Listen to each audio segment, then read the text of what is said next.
Hi, welcome to another episode of The Influential Nonprofit. I am talking today about something we've never talked about before, and it's so important. I can't believe it took us this long to get to this topic.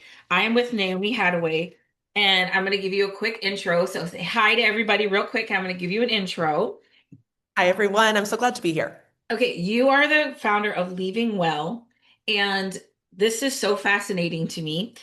Your practice devoted to helping organizations treat leadership transitions not as crises or cleanups. I love this language, but as acts of cultural maturity. You work with mission-driven teams to address board development, succession planning, and workplace transition. I think this is so necessary. I feel like at our core, we are really nice people who don't know how to have, I'm going to call them, difficult, courageous conversations. So I'm so excited to talk about this because I think this is very necessary and I've never heard anybody talk about it. But before we get into that, because sometimes I get so excited about my content, I forget my first standard question, which is tell me something that you're really proud of that you don't get to brag about a lot. Mm, This is the get to know you question, okay? yeah, How we feel at your true spirit. yeah. I love that question. And I think that, what comes to my mind, first of all, is my three kiddos. They are really, really incredible humans that I don't know, I guess I'm really just proud of the process of raising them and helping create them, the structure and the environment that would really help each of them thrive. We lived overseas for 4 years while our kids were growing up. And that was a big deal for them. And so I'm proud of the fact that we had that opportunity for them. I'm also very proud of my gardening efforts. Ah, okay.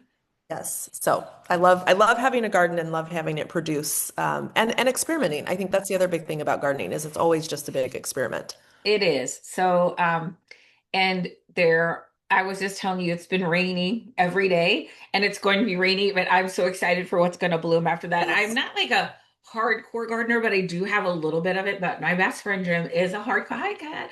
My best friend Jim is a hardcore gardener, and I totally get that where that joy comes from. Okay. Just as the seasons transition, right? Where people Favorite segue. transition. Look at that. Look at that. And but transition, but I bring this up because transition is a natural part of our life, right? Everything changes eventually. And so like the seasons, the months, the years, the days. And I do feel like we struggle with transition. And I think especially around leadership, specifically boards. So, how did you develop this? This is such, a really well thought out idea, I feel like, and a very specific practice. So, how did you come up with leaving well? Yeah, it actually started when we lived overseas. So I met someone named Jerry Jones who was doing a lot of work with the expatriate community, and he used the leaving well concept in a way to talk about how you need to say goodbye really thoughtfully to the last posting before you go to the next posting. So this would really resonate with missionary kids or with military families or with expat families who are constantly on the move. And when I repatriated back to the United States, that was when we were living in India and Singapore. We repatriated to the United States and I got my real estate license. And I realized as I was working with people who were physically moving their families from place to place, often country to country, that was such a resonant thing. And so I started bringing it into my work at that point. Then, fast forward to when I started working in nonprofits, I was working for an affiliate, large affiliate of a national housing organization. And I was named as the successor to the executive director. It was part of a routine board, initiative that they wanted to make sure that org sustainability was happening. And it was by name only. I realized very quickly that there was not either an intention or an expertise around this cat is there's either not the intention or the desire or the expertise to know how to actually start handing things over and getting ready for me to be the successor. The long version of the story, very short, is that I left that position. That executive director is still there. That was 9 years ago. And I just started realizing that there was a huge gap in the nonprofit industry. Not only, like you said, we don't know how to say goodbye. We are terrible in the Western world about handling death and those kind of transitions. And we're even worse when we think about the workplace. So I started working at the time with executive directors and CEOs who knew that it was their time to leave. And so the first 2 years of my consultancy was individual coaching, which was beautiful and wonderful.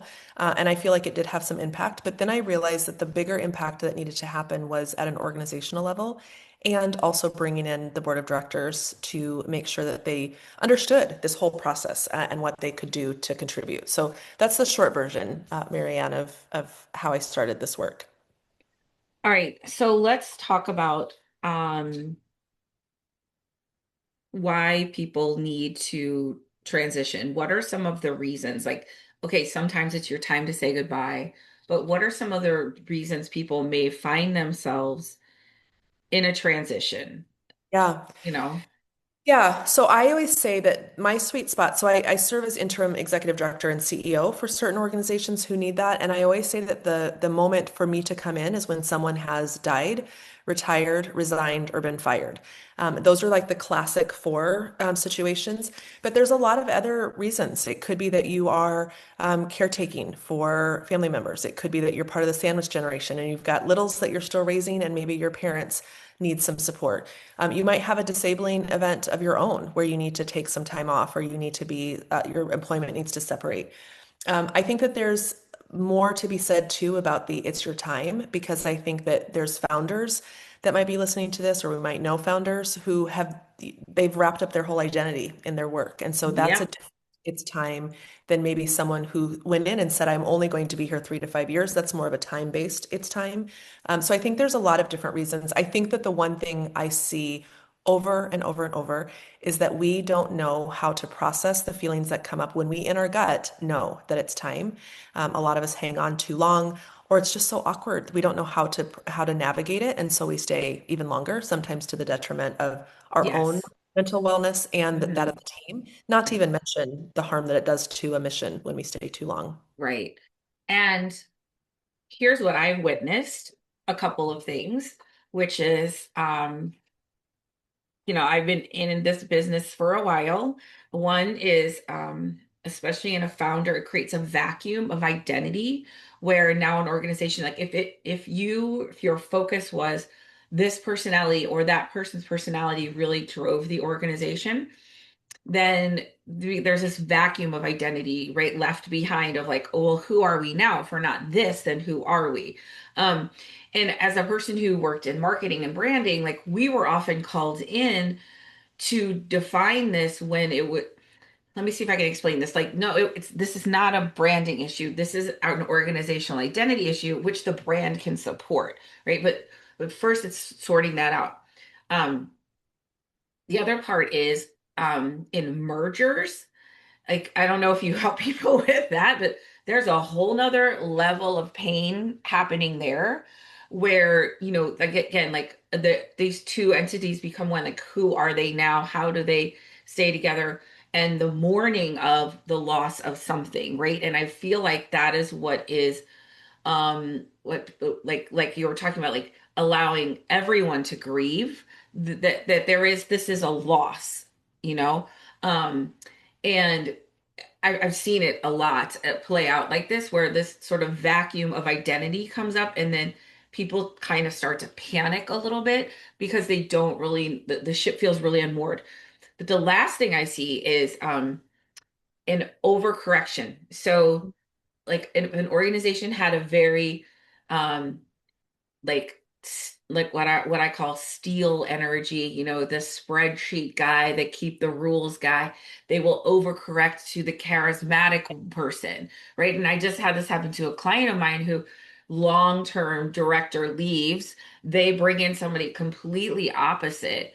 And then he lasted a couple of years, and then she wound up stepping up into and providing that the balance, like a little bit of this and a little bit of that. But I think also there's a reaction, and there's an overcorrection. Yeah.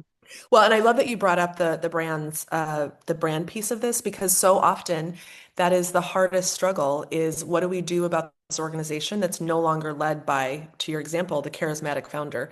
The other piece of that is that that charismatic founder, even if they're not super charismatic, they're the ones that hold all of the relationships. And so it's so hard to untether and detangle someone who has been there for a long time or who founded the organization. And so a lot of my work ends up being hand holding and walking next to the departing individual to just start to pull out the things that they know, that only they know, that need to be handed over. And a big part of that is relationship. The other thing that's always the elephant in the room is when there are massive identity differences. So not only just how they lead, but identity. And so, if there's a founder who holds 5 or 6 specific identities, a lot of times to your overcorrection comment, a lot of times they are either wanting to fill in some equity initiatives or they're wanting to make sure that they have some rotation and diversification of their leadership. So they swing to the opposite, where the person coming in shares none of the same identities. And what the work is that's not often done is helping the team understand the differences between the outgoing and the incoming's identities, as well as the board. So, for example, say it's an older white male who has wealth that was family, it doesn't have a care in the world in terms of income, who is a straight man. And then you bring in someone who is the opposite in every way, shape, or form. And the boards often have not done their due diligence to understand what that might need to ask of them differently in how they support that leadership. And so that's another. The overcorrection is a huge piece of it. And then not being hyper aware of identity often is where it fails as the next person comes in. And the other piece of this too is that a lot of times I see organizations completely skip the team. We call them the stayers, the people who stay behind. They're just kind of ignored and I think everyone just hopes that they'll be fine, but Yeah, yeah. Just it's happening yeah, to just them. like right, right. Just please don't cause any trouble. Right. Yeah. Just, we hope that nothing happens instead of being more proactive and realizing that change is something that we all have a reaction to and a response to. And so I often will walk clients through an assessment where it's 4 archetypes and it kind of tells you what your reaction and your tolerance is to change. Because some people love change, they like run at it and they Yes. are So excited by it. so tell me that can you tell us the archetypes real quick? I'd love to Yeah. learn what those are. Yeah. So there's 4 main ones. And I don't know if you're familiar with the DISC I assessment. am. Okay, so I use the DISC assessment to kind of structure the way that the different archetypes are. What's beautiful about the archetypes also is that it gives an opportunity for people to learn about each other's archetype. And the reason I think that's so important is because um, there's not one that's perfect. There's not one that's better than another. So one of them is the change custodian. They are hyper analytical and super detail oriented. So those are the people that really want to understand the why behind the change and the adjustment. They're also the change custodians are really going to be geared towards wanting to safeguard the organization and make sure that things are okay at the end of this. There's a transition trailblazer who is the influencer. They're the people that are really able to connect and have strong relationships. So they're the ones that are going to be leaning into collaboration and making sure that connections are made with the new person coming in. They also see change in a super exciting way. Then there's the steadfast stabilizer, which is the cautious folks. So they're the ones that we all like to point at and say they don't know how to handle change. But if instead we highlighted their strengths, which are consistency and teamwork, they're the ones that can really help bring their nurturing qualities into the change, into the transition. And then the last one is the change champion. They're the ones that are most likely super dynamic, and they are the ones that love change the most. Sometimes they move too quick, and so it's a beautiful thing to bring the steadfast stabilizers in to partner with change champions. The change champions also are super resilient and they are inspiring. So they're the ones that are going to be like, it's going to be fine, everyone. Like, here's what we're excited about. Here's how this specific project's going to keep moving in spite of the change. So that's a high level of the 4. And I think the deep work is not only understanding who everyone is in an archetypal situation, putting it on a grid, kind of like we would Clifton Strengths Finders, but also then learning how to work inside of our archetypes in the middle of change. I think the other thing too, we say that change and transition is something that happens when someone leaves, but it happens anytime grant funding is lost Right. or program needs to shutter or something drastic happens. If there's a climate situation, there's grief and change and transition that happens when that's supposedly cleaned up and handled after the event happens. So it's constant in the nonprofit space. Right. I mean, change is constant. That is the one, right? The one constant is change, Yep, right?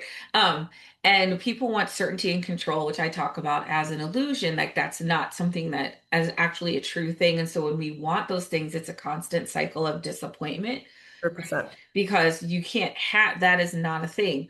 Um, and also it is a natural evolution, right? Like it's and the thing is, what I see is like people want change. They don't want to they're afraid of the change, right? Like I want change, but I don't want to be affected by it at all, right? I just want to change. Right. And they're like, oh, I want to be comfortable. That's not really how Right. it works. Um, and all for the good of Yeah, everything, right? Like and what I love what you said at the very beginning about like really saying goodbye to something before you say a hello, like processing before the next thing, because I don't think that is really done. I think we're just wanting to move from, swim as fast as we can from island A to island B, because it's uncomfortable to feel uncertain, right? And to feel that lack of control. So we want yeah. to close that window as fast as we can. 100%. Yeah. Well, and I think there's two things here too. Most of us have unresolved trauma and pain and harm and hurt from childhood, happenings or from young adult life.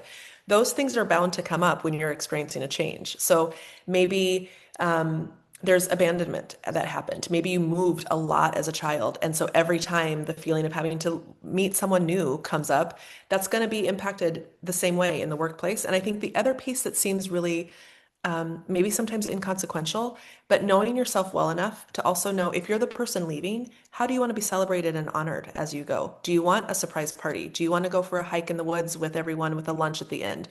Do you want nothing? Do you want a sticky note surprise all over your office when you walk in with people sharing the things that they loved about you?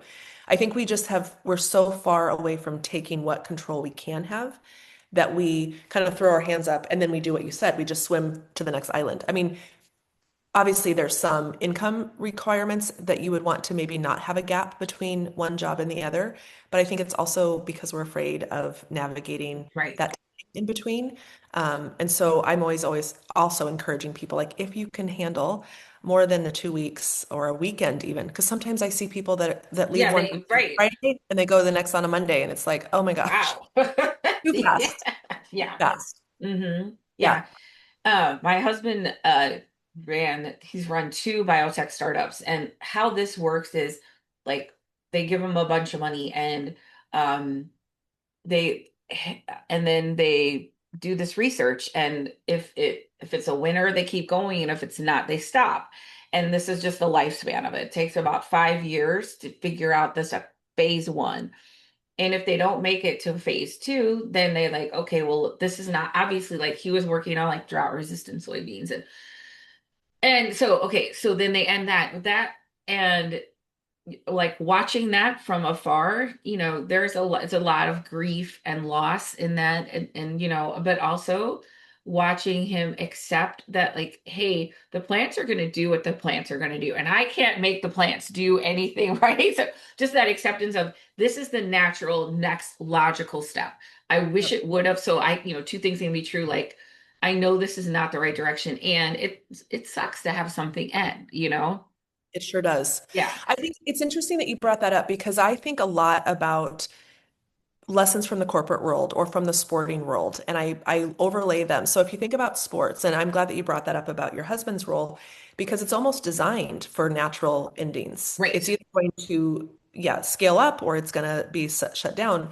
And I always think about like what would happen if we borrowed some of those same models in the nonprofit sector of like harsh evaluation to the point of in 5 years, did we do what we set out to do? If not, then do we start having the merger conversations or the partnership conversations, or is it time for new leadership, different leadership? And I just don't think we are savvy enough. And like you mentioned in the very beginning, we are not comfortable having the hard conversations to even get us to be discussing those things.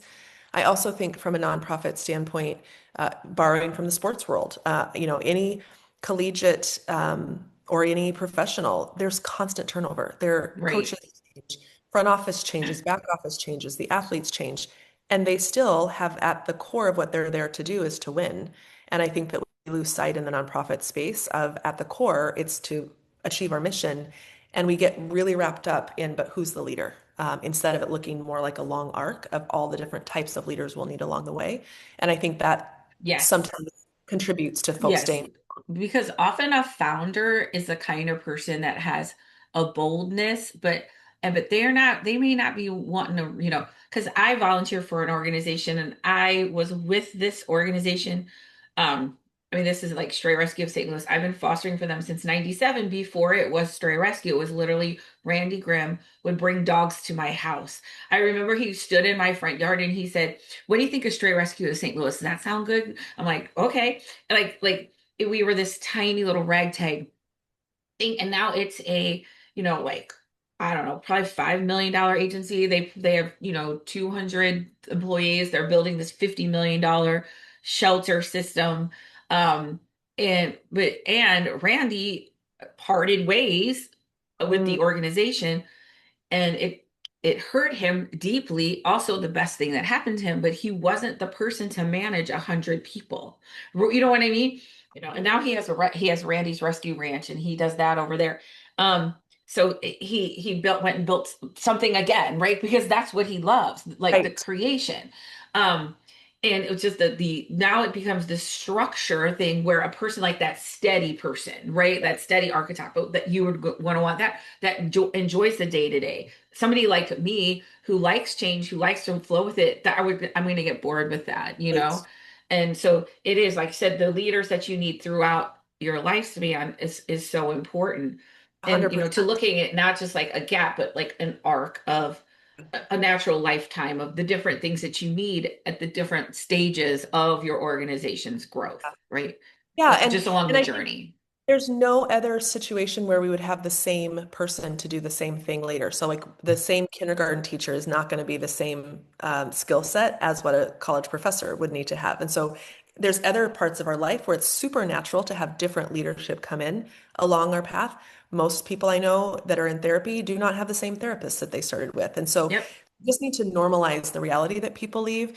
And I also think that we need to normalize the reality that we do have in our control, making our workspaces and workplaces be more tolerant and more intentional around the reality that people leave. And so, that looks like um, things like shifting the way that you offboard so that it's as intentional as onboarding. And I know there's probably people listening to this episode who will say, well, my onboarding was a mess. Well, won't not using that as an example, but there's a lot of organizations who put so much effort and beautiful intention into the onboarding, and then the offboarding is not the same level of energy. Yeah. Um, I think there's ways that managers can also learn to bring in concepts of leaving well. I often am asked to support a CEO to do their succession plan, and my first question is, can we do it with the whole team?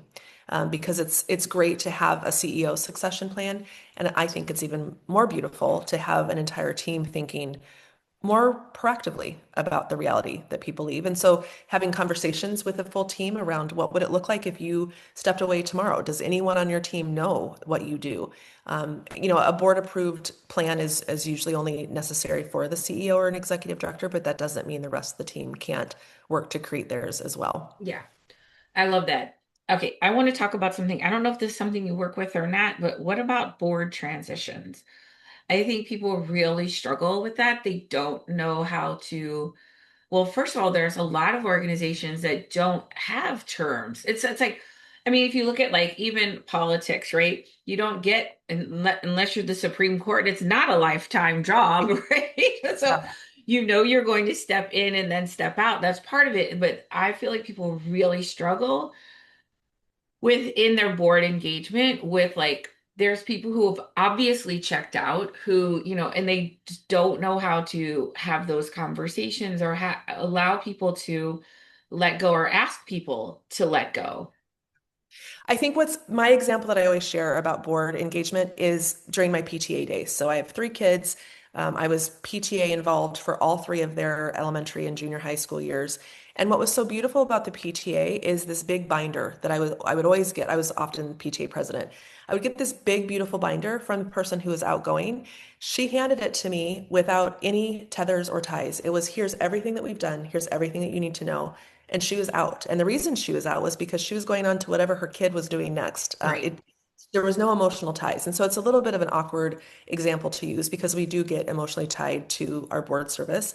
But if we started rethinking it in how can I do the best that I can in this 2 years of my term, knowing that it's going to end, that can help, I think, be really structured in what we're trying to get accomplished. I'm currently serving as a board chair. I'm on the last year of a 6 year term and the last year of 2 years of being the board chair. And that's what this year is all about for me is what did I not get accomplished as a board member to support this organization? What do I still have left that I have either the energy and or capacity or the runway to do?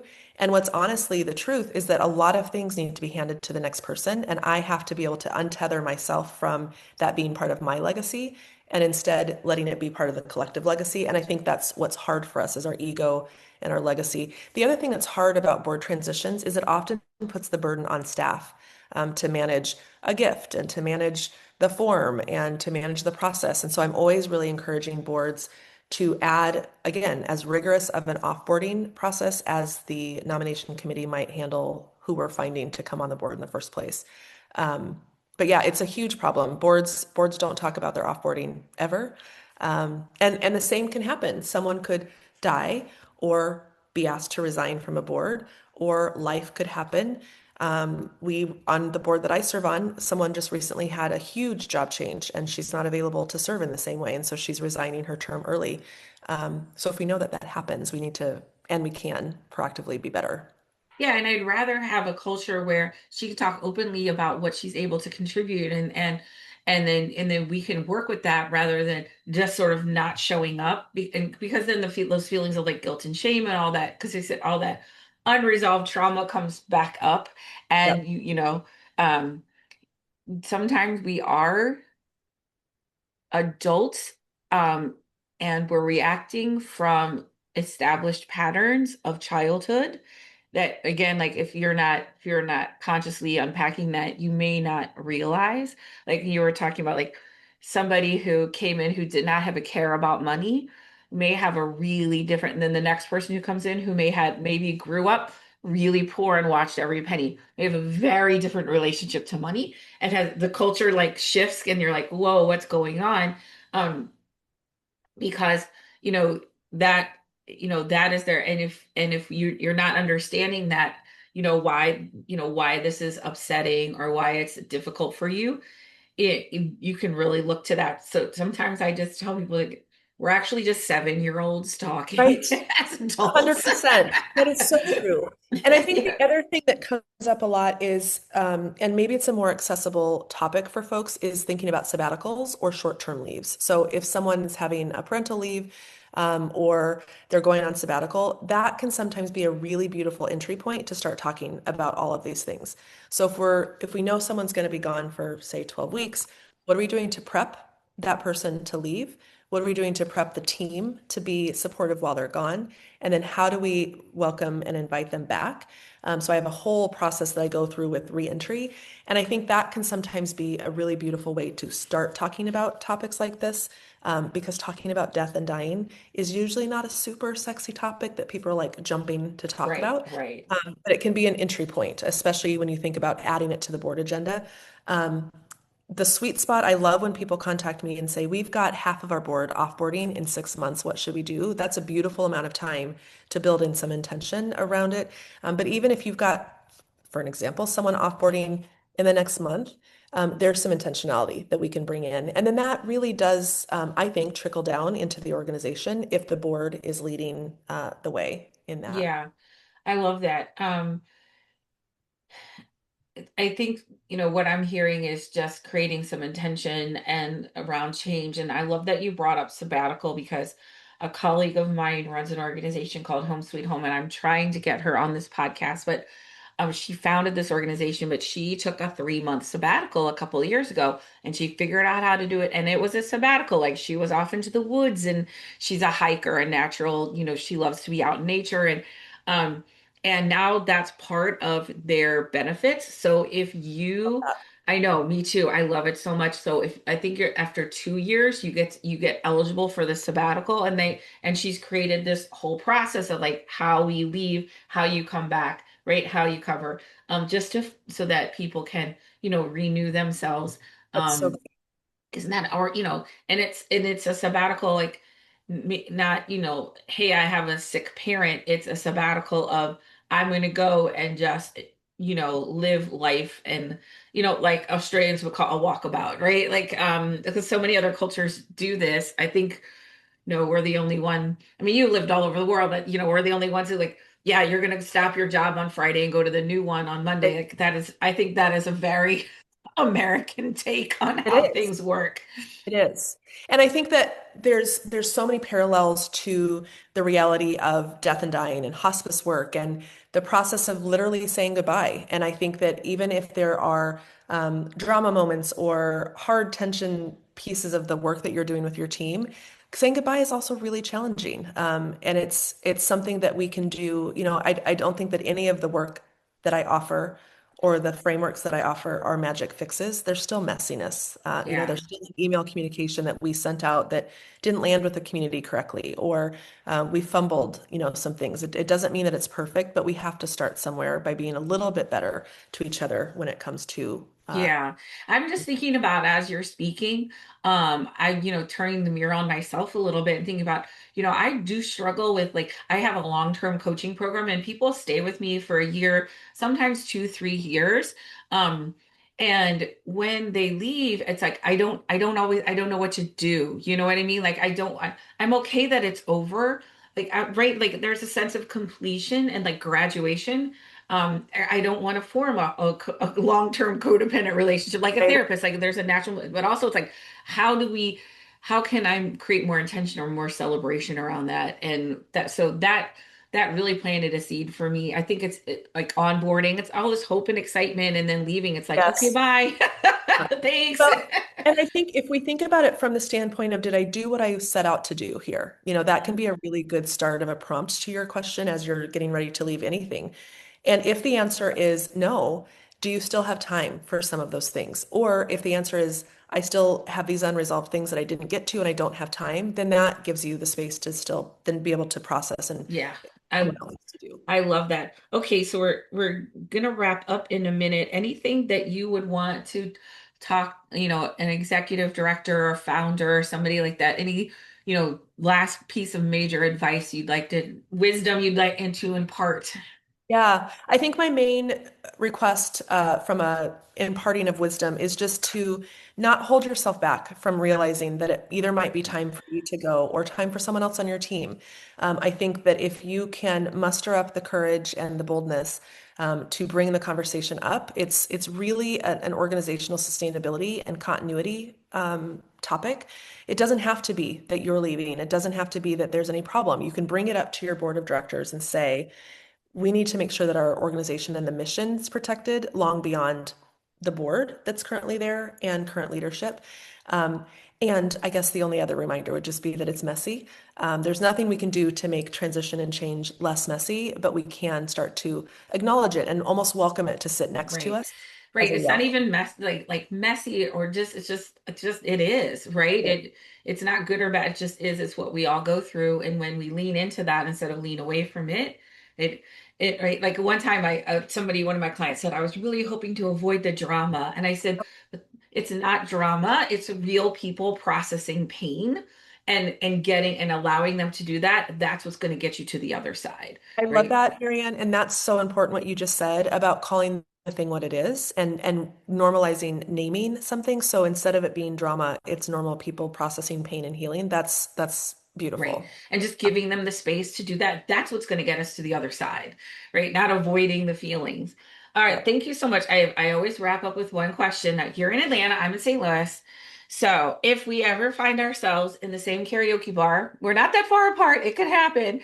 Um, What's your go-to song, Naomi? What are you gonna sing? One of my favorite songs is I Was Here by Beyonce, and it's really about that place that you have in the world that was yours to inhabit. And it goes through kind of all the things that you've done and the impact that you've made. So it would be that song. I'm not a Love great it. singer, but it would be that song. I don't know if I know that song. I might recognize it if I heard it, but okay, that's it. It's a date. We're gonna do I love it. it. We're playing it. We'll come out to the woods Yeah. and All hear you. right. It looks like you have an assessment on your website that people could take. Is that right? I do. Yeah. So naomihattaway.com / assessment. That is where you can learn where your organization sits in the transition readiness. And if you want to take the individual that we talked about, the archetypes, that's naomihattaway.com / quiz for Okay. individual. And will have those links in the show notes so you can take those. That's very cool for you to have that. And if people want to reach out to you, I'm sure I think, are you on social media, LinkedIn and Instagram? If people want to reach out to you, that we'll put all that info in the show notes if they're ready to transition. That'd be great. Thank you, Marianne. It was so good to talk. And you're right. We don't talk enough about this topic. So I'm thankful that you're bringing it I to. am too. Thank you so much. And that's it for this episode of the Influential Nonprofit. I learned a lot. I hope you did too. And again, please take this assessment. What a cool tool that you can have to learn about more about your organization. And we'll see you next week.